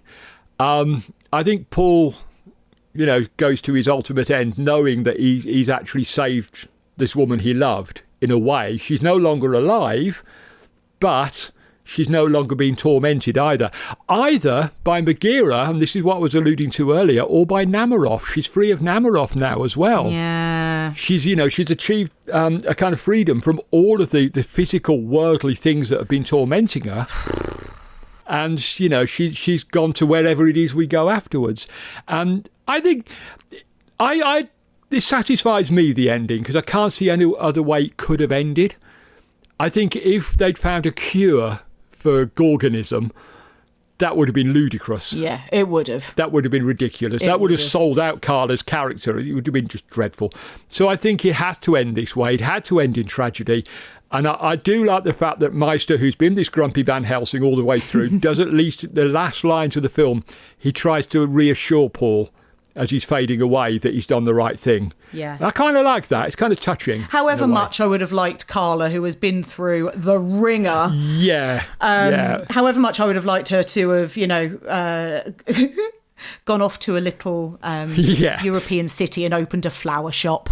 It was never on the cards, was it really? So it would have been like sitting through the whole of Curse of the Werewolf, and then someone comes along, gives Leon an injection and say, there you go, boy, you're cured. It would have been like, oh, really? Yeah. We knew from the start of that film that it was going to end in tragedy. We kind of know it's going to end in tragedy here. How could they get out of this? They couldn't. And I think it works perfectly for me, at least. Yeah. And I get what you're saying. It would have been so nice if Paul and Carla could have just gone off I just feel so sorry for them. This is the equivalent, and I've mentioned this before, of me being absolutely convinced there's a director's cut of The Great Escape where Hiltz manages to jump over that barbed wire with the motorbike. Yeah. I'm convinced there's a copy of that. I can't go through whatever life I've got left thinking that Hiltz doesn't get away in some way, shape or form. At least in some... And this is the same. Coming back to the multiverse. Yeah, exactly. And the same with this, isn't it? I think you're going to have to go through life just thinking there's a director's cut out there where Terence Fisher saves her somehow. I'm not even going to think about how they're going to save her without ruining the film, but I think it ends the way it has to end. I was going to say I'm happy with it. I'm not happy with it. It's a tragic ending, but I'm happy with it in terms of the story, ending the way it should do. Yeah, I reluctantly agree. Right, let's talk about some favourite moments. I will start because I know you've got loads and I've only got like 3, so I'll get mine out of the way. A beautiful Cushing acting moment. He's so good. I know that. I talk about preaching to the converted, but you're sounding almost surprised. Peter Cushing's good. He's so good though. He is doing an autopsy at some point, I think on Martha, after Martha turns up dead. Yeah.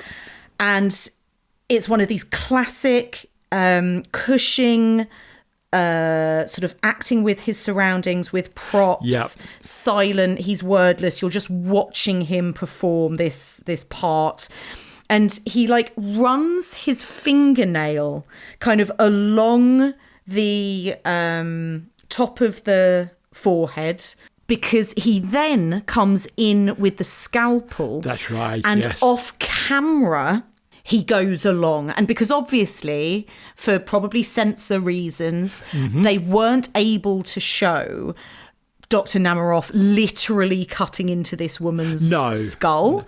And so as we know, they've had problems with the censors. I think they were playing it a bit cool here. We've had enough run-ins with them. Let's not push it too far. They will do again. We do still get the brain. We get the brain sliding into a jar. Love it. Indeed. I'm here for it.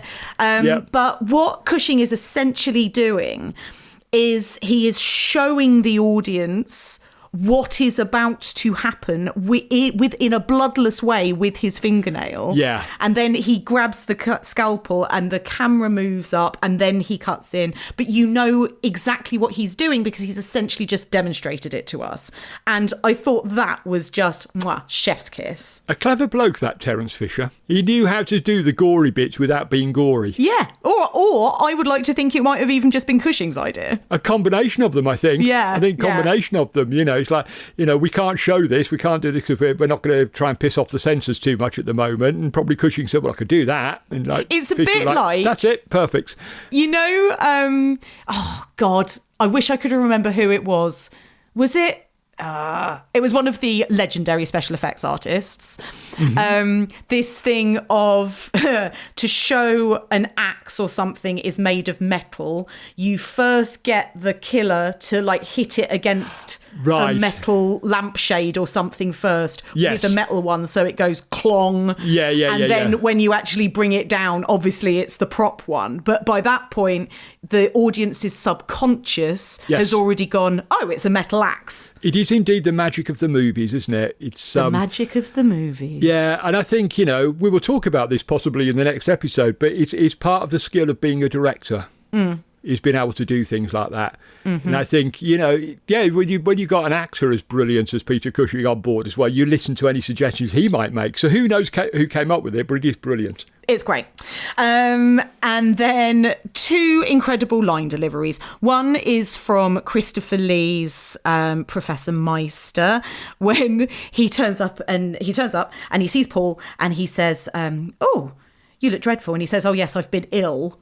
Yeah. And Professor Meister says, ill? You look as if you've been in your grave and dug your way out. That's horrific. Which is just classic Meister, he's Meister, so rude. No social skills whatsoever. But my absolute favourite moment from the entire film is delivered, as I said earlier, by Jack Watson's Ratoff. And he and Dr. Namarov are talking about Martha and how Ratoff has found her.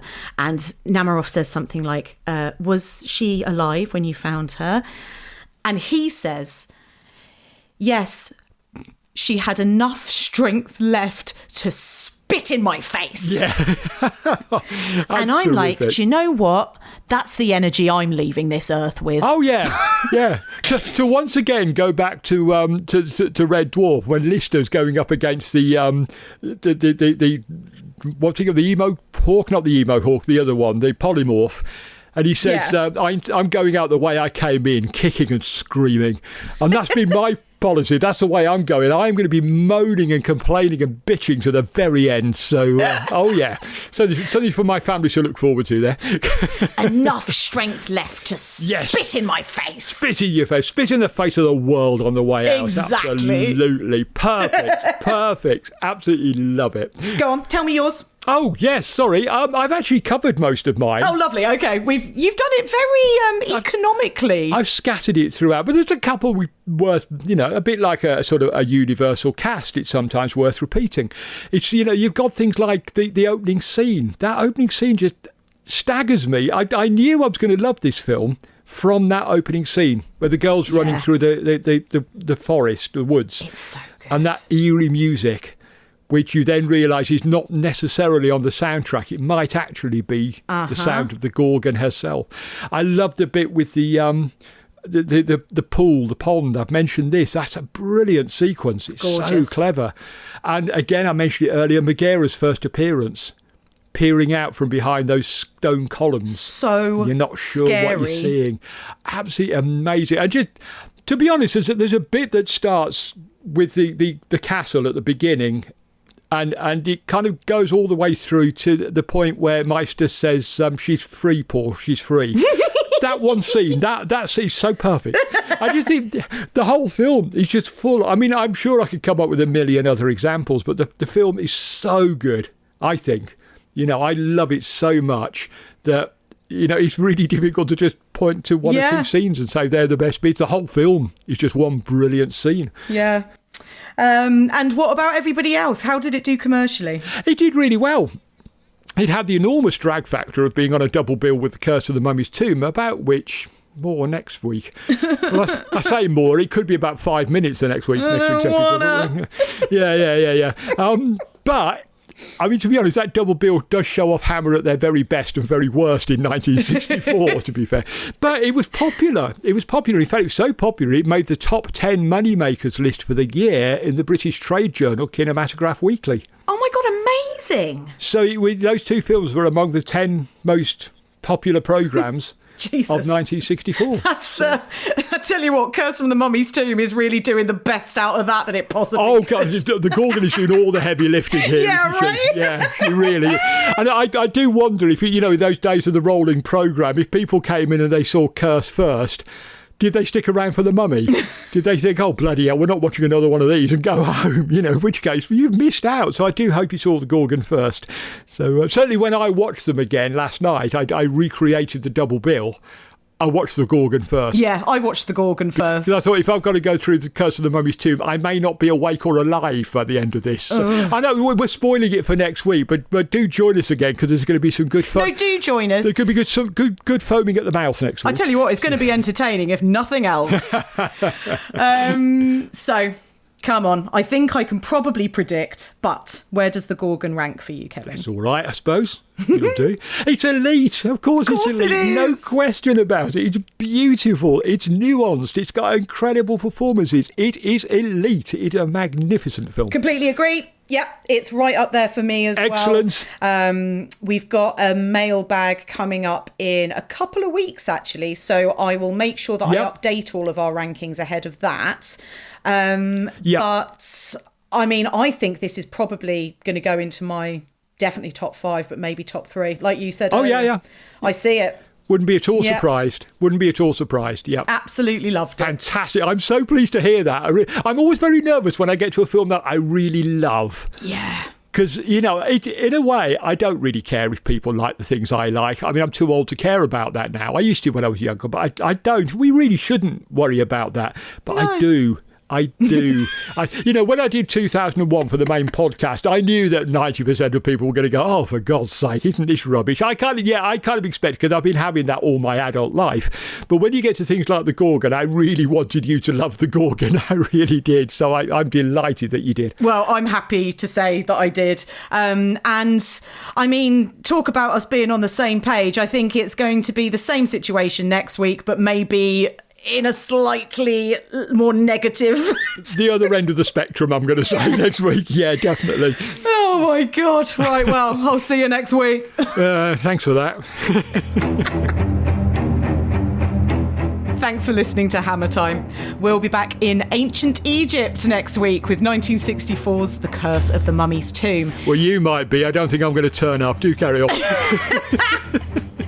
If you are watching along with the podcast and you want to put yourself through it, you can buy or rent it from Jeff Bezos. To check out the full list of movies we'll be covering throughout the podcast, head to evolutionofhorror.com/hammer. We'd love to hear from you. And as I say, we have got a mailbag episode coming up pretty soon. So please send us questions or comments to hammer@evolutionofhorror.com. You can follow the Evolution of Horror Network on Instagram at EOH_network. You can follow me on Instagram and Blue Sky at Bunny Darke, and on Letterboxd I'm Becky Darke.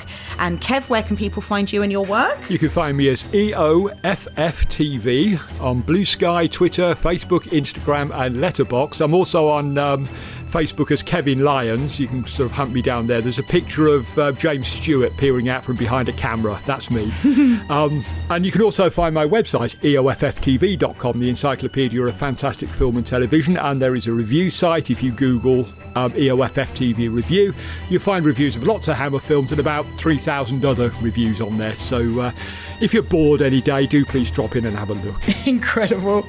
Don't forget to rate and review us on your podcast app of choice. Thank you for listening. Join us again next week for another episode of Hammer Time.